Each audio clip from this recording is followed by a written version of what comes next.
నమస్తే welcome to Y news. Visakha పశ్చిమ నియోజకవర్గంలో తెలుగుదేశం పార్టీ సంస్థాగత కమిటీల నియామకం పూర్తయింది. 52వ వార్డు అధ్యక్షుడిగా ఎన్నికైన వైటీఆర్ ప్రమాణ స్వీకారం అట్టహాసంగా జరిగింది.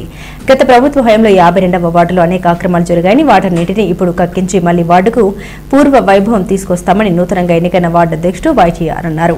52వ వార్డు శాంతినగర్లో ఏర్పాటు చేసిన నూతన కమిటీ ప్రమాణ స్వీకారానికి పశ్చిమ ఎమ్మెల్యే గణబాబు ముఖ్య అతిథిగా పాల్గొని శుభాకాంక్షలు తెలిపారు. అందరూ సమిష్టిగా పనిచేసి ప్రజలకు మెరుగైన సేవలు అందించాలని కోరారు. ఈ కార్యక్రమంలో పశ్చిమ నియోజకవర్గం యువ నాయకుడు Mourya Simha, marketing vice chairman Venku Mahanti, Chandrasekhar, doctor Sirisha, Pentakutta Ajayababu, Apparao తదితరులు పాల్గొన్నారు.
అందరికీ నమస్కారం అండి. ఇవాళ 52వ వార్డు ఎన్ఏడి జంక్షన్లో తెలుగుదేశం పార్టీ ఏదైతే ఉందో నాకు 52వ వార్డు ప్రెసిడెంట్గా ఎన్నుకోవడం జరిగింది. భరత్ గారు ఎమ్మెల్యే గారు ఎంతో నమ్మకంగా ధైర్యంగా నువ్వు చేయగలవు, ఈ పదవిని ఆ వార్డులో నిలడం అవసరం ఉంది, అక్కడ ఉన్న అక్రమాలు నువ్వే కరెక్ట్ మనిషి అని చెప్పి నాకు అవకాశం ఇచ్చినందుకు కంపల్సరీగా వాళ్ళు ఏదైతే నమ్మకం నా మీద పెట్టుకున్నారో మా ఎమ్మెల్యే గారు మా ఎంపీ గారు ఇక్కడ ప్రజానికం కంపల్సరీగా ఎదుర్కొని గతంలో జరిగిన ఎన్నో అవినీతులు జరిగాయి. ప్రతి ఒక్కటి మాదే డేటా కలెక్ట్ చేసుకుంటాం. ఆ డేటా ప్రకారంగా విజిలెన్స్కి ఇస్తాం. ఆ విజిలెన్స్తో పాటు పీజీఎస్లో పెట్టి 5 ఏళ్ళలో ఎంతైతే అక్రమాలు జరిగాయో ప్రతి రూపాయి కూడా కక్కిస్తా అని చెప్పి మీ మీడియా మిత్రుల ద్వారా తెలియజేస్తూ, అంతేకాదు గత 5 ఏళ్ళలో ఎంతో గడించి ఎన్నో ఆరోపణలు చేసి మళ్ళీ చుట్టుపక్కల ఏ పార్టీలోకి వెళ్దామా అని ఎదురు చూస్తున్న వైసీపీ కార్యకర్తలు వైసీపీ నేతలు ఎవరైతే ఉన్నారో చెప్పుకుంటూ చేస్తాం తప్ప ఎవరిని విడిచేది లేదు. ఎందుకంటే గత ప్రభుత్వం లేకపోయినా మేము ఉన్నాం పార్టీలో, ప్రభుత్వం వచ్చినా ఇలాగే ఉన్నాం తప్ప వైసీపీ లాగా అక్రమాలు ఏమీ చేయలేదు. అంతేకాదు డిపార్ట్మెంట్కి అయితే ఏమి, సచివాలయం అయితే ఏమి, పోలీస్ డిపార్ట్మెంట్ ఏమి, ప్రతి డిపార్ట్మెంట్కి వార్నింగ్లు ఇచ్చి జరిపిస్తున్న వైసీపీ వాళ్ళు. మా వైసీపీ కార్పొరేటర్ అయితే ఏమి, మా వార్డులో కార్పొరేటర్ ఏమి, మిగతా కార్పొరేటర్గా వార్నింగ్ ఇస్తాను.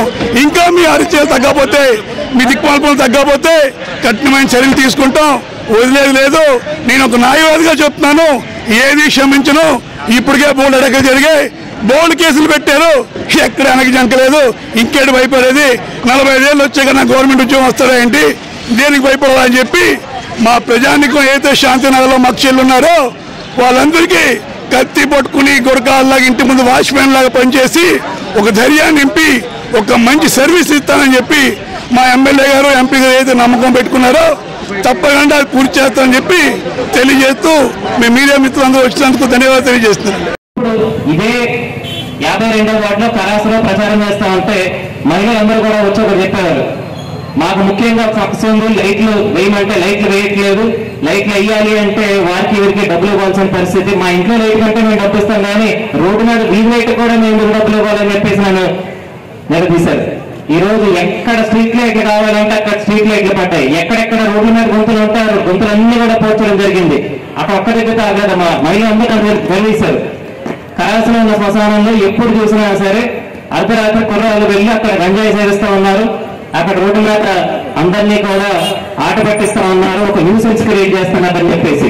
ఈరోజు సంవత్సరం పాలన అయింది, ఎక్కడన్నా సరే మళ్ళీ అదే అటువంటి గంజాయి ఆటగాళ్ళు ఎక్కడన్నా సరే మనం కనిపిస్తున్నారేమో చెప్పండి, మీకు కనిపిస్తే చెప్పండి, నెక్స్ట్ రోజు కల్లా పోలీసులు అక్కడికి వచ్చి యాక్షన్ తీసుకునే విధంగా Telugu Desam party ward committee action తీసుకుంటుందని చెప్పేసి మీ అందరికీ కూడా